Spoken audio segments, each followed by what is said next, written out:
o teu sucesso no ringue, ele fez com que você tivesse que lidar com entrevista, luz, câmera, esse negócio foi tranquilo? Olha só, eu sempre... Foi algo que eu sonhei, que eu projetei. E, na verdade, eu não sou criador de sonho. Eu sou buscador de sonho. Eu busquei os sonhos, eu busquei as realidades que o sonho não proporciona. Eu sempre falo para as pessoas, quando a gente sonha, a gente fica muito tempo dormindo para ver como é que vai ser o sonho. E eu queria estar acordado naquela realidade que eu vivia. Qual era a realidade que eu vivia? Pô, o cara dormia no chão, dormia no chão até os 23 anos. A realidade que eu não tinha nada para comer em casa. Quando o Denilson reclamava muito, o pessoal do infantil, que a gente pegava a merenda dele toda... Isso lá no São Paulo? Lá no São Paulo. Isso em 93, 94. É porque lá em casa não tinha aquilo. E não era acabar de falar assim, pô, os caras do futebol têm mais prestígio que a gente vai comer para alinhar com os caras. Não, é porque a gente não tinha aquilo em casa. Não era uma coisa normal do Popó ter café, almoço, merenda da tarde, janta e ainda a merenda da noite, né? E a merenda da noite não era para a galera do boxe. Eu acho que a gente ia de intruso. Porque a galera, só quem estudava, e como eu não estudava lá porque eu não passava 1 ano, 2 anos lá dentro do São Paulo Futebol Clube, eu passava 3, 4 meses, que era a época que tinha campeonato paulista, o torneio dos campeões, eu ia participar como convidado. Então eu passava 2, 3 meses lá, participando do torneio, e eu tinha esse privilégio de estar com os jogadores, que para mim era um sonho de, pô, de onde eu surgi, de onde eu vim, tudo. Não foi aquele sonho, pô, primeiro avião, não foi de avião não, foi 36 horas de ônibus, entendeu? De Salvador para São Paulo. A empresa na época era até São Geraldo, meu irmão, e que chegava lá todo acabado, todo inchado, pé inchadão, tudo, porque, pô, você 36 horas, você sentado, e você tinha mais ou menos meia hora para ir no banheiro, e muitas vezes eu não ia no banheiro, porque a maioria dos banheiros de estrada era pago, né? Você tinha que pagar, acho que era R$1 ou R$2. Banho, não posto tinha. de gasolina Eu não tinha. Muitas vezes ia até com fome, passar 36 horas com fome, porque não tinha dinheiro de viagem. Era só a passagem que me davam, ou que o São Paulo mandava para mim, aquilo tudo. E naquela época a gente não entendia o porquê a gente não ia de avião. Porque era quase o mesmo valor de passagem de avião, de ônibus, né? Hoje em dia não, que as passagens estão absurdas. Você não consegue viajar. Então, toda aquela coisa, pô, os caras do futebol, naquela época os caras falavam assim, pô, os caras do futebol muito folgado, come tudo nosso, aquilo tudo. Mas tinha algo lá atrás que era mais a necessidade de saber que não tinha em casa e ter uma coisa farta lá, tudo, né? E a gente comia muito, cara. Porque quando a gente estava focado na luta, a gente tinha que baixar peso. Mas depois que lutava, a gente arregaçava, porque a gente estava livre para comer, aquela coisa toda. Mas pelo fato de nunca ter visto aquele comida, a minha primeira habituração no meu dente foi no São Paulo Futebol Clube, né? A primeira vez que eu pisei no estádio de futebol foi dentro do São Paulo Futebol Clube e a gente corria, né, na pista, aquela toda pretinha naquela época, tudo. A gente corria ali dentro, a gente tinha esse privilégio. A galera do boxe tinha o privilégio de ter os jogos dos caras e a galera do boxe, ficava dentro do elevador trabalhando para subir e apertando para descer e subir. Aí você tinha o Jorge Melo, que era garçom. Você tinha um Bamba, que era peso pesado, grandão, com Edmundo e outros caras que fazia segurança também, do São Paulo. Você tinha a galera do boxe também que era gandula também, ganhava o seu dinheirinho extra, aquilo tudo, né? E a gente tinha o privilégio de estar debaixo da arquibancada e você parar assim e ficar assistindo o jogo do São Paulo, né? E eu dava muitas. No outro dia eu tentava pegar um radinho pra mim de pilha.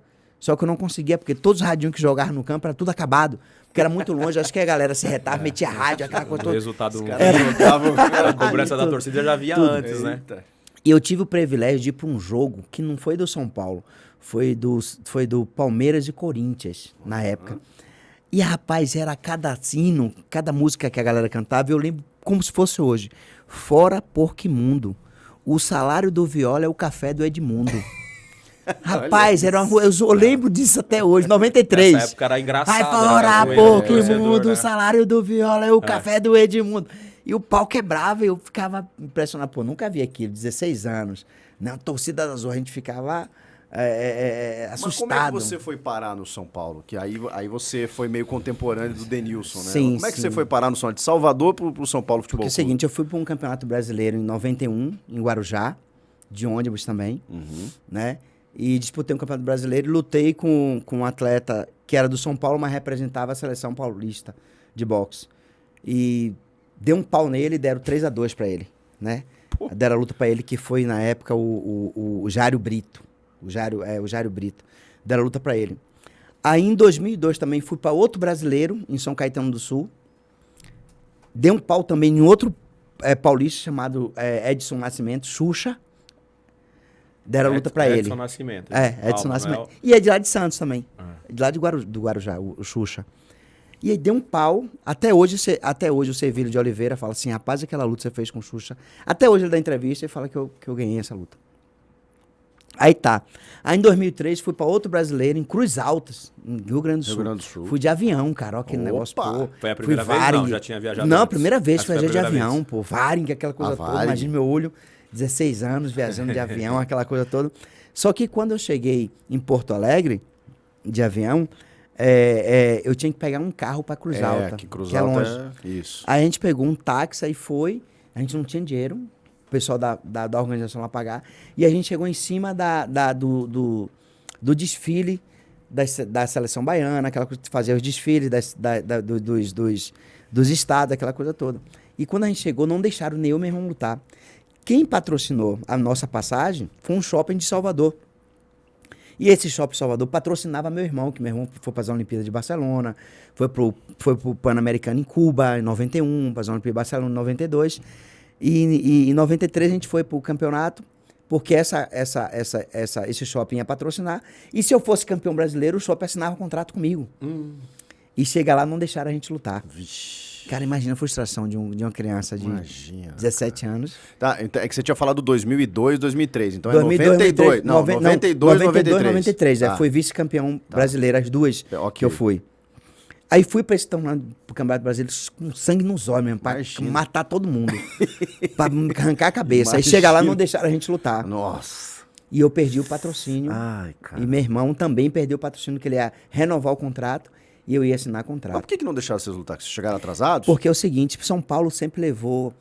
meu irmão já foi campeão brasileiro 5 vezes seguida. Ah. Peso mosca. E todo paulista, todo mundo que ele pegava, ele derrubava, né? Ele nocauteava. E eu tava começando, então os 2 campeonatos brasileiros que eu fui, viram que era forte. São Paulo sempre levava 12 categorias e levava 10, 8, 10 medalhas de campeonato brasileiro. E Bahia sempre levava 1 ou 2, que era meu irmão, e alguns outros que participavam também. E como eu vim muito forte em 2 campeonatos brasileiros, e quem organizava era a federação, era a Confederação Brasileira de Boxe, e que era em São Paulo, aí falou, pô, vai ser mais 2 fortes que pode tirar 2 títulos paulistas aqui. Não deixaram a gente lutar de jeito nenhum. Pagaram o táxi, tudo direitinho, não deixaram a gente lutar. A gente ficou lá 1 dia ou 2 dias, no outro dia a gente voltou, foi embora, aquela coisa toda, não assinamos contato, tudo. Aí o próximo Campeonato Brasileiro. Sim. Aí pronto, aí o pessoal já conheceu o Popó. Aí em 93 eu já fui pro São Paulo Futebol Clube, né? Cheguei a ser campeão paulista pelo São Paulo. Disputei o Verão Vivo também pelo São Paulo. Lutei no CMTC pelo São Paulo. Isso em 2003. Aí em 2004... 93. Aí em 2004 fui para São Paulo também, disputei o Paulista de novo, aquela coisa toda. E aí fui pro Campeonato Brasileiro, aqui no Ibirapuera, em 94. Aí primeira luta, já nocauteei um gaúcho, um golpe embaixo, meti a porra nele, vazei o fígado dele logo. Sacanagem. Aí ganhei pro nocaute, primeiro round, que eu já vim com sangue nos olhos. 3 campeonatos brasileiros, pô. A linguagem vazio o fígado, a linguagem dos pugilistas. Tá bom. Entendeu? Cada esporte com a sua linguagem. Aí tá, e segunda luta eu lutei com o Paulista, que foi pior ainda. Eu derrubei ele 3 vezes, na terceira vez nocauteei ele em 2 rounds. E aí a final foi eu em Sergipano nocauteando no primeiro round. Aí fui o melhor do torneio. Caramba. E fui campeão brasileiro depois de 3 campeonatos Gostava do brasileiros. nocaute? Você fala muito, você tá começando a falar muito do seu irmão. O boxe entrou na sua vida por causa do seu Família, irmão? meu irmão. Por causa do seu irmão? Isso. É? Porque meu irmão lutava lá em Salvador, no ginásio Antônio Bobino, que é do lado da Fonte Nova, Sim. você já jogou. E aí eu sempre ia assistir meu irmão com 12, 13 anos, e aí comecei a treinar, comecei a lutar, tudo. Mas a família foi o maior incentivador. Meu pai já lutou, mas não profissionalmente, mais treinar pra brigar na rua. Eu sou o filho mais novo de 5 homens, meus irmãos já lutavam, 3 dos irmãos já lutavam, eu sou o quarto. E assisti meu irmão lutar, eu gostei, e aí, eu vou lutar também.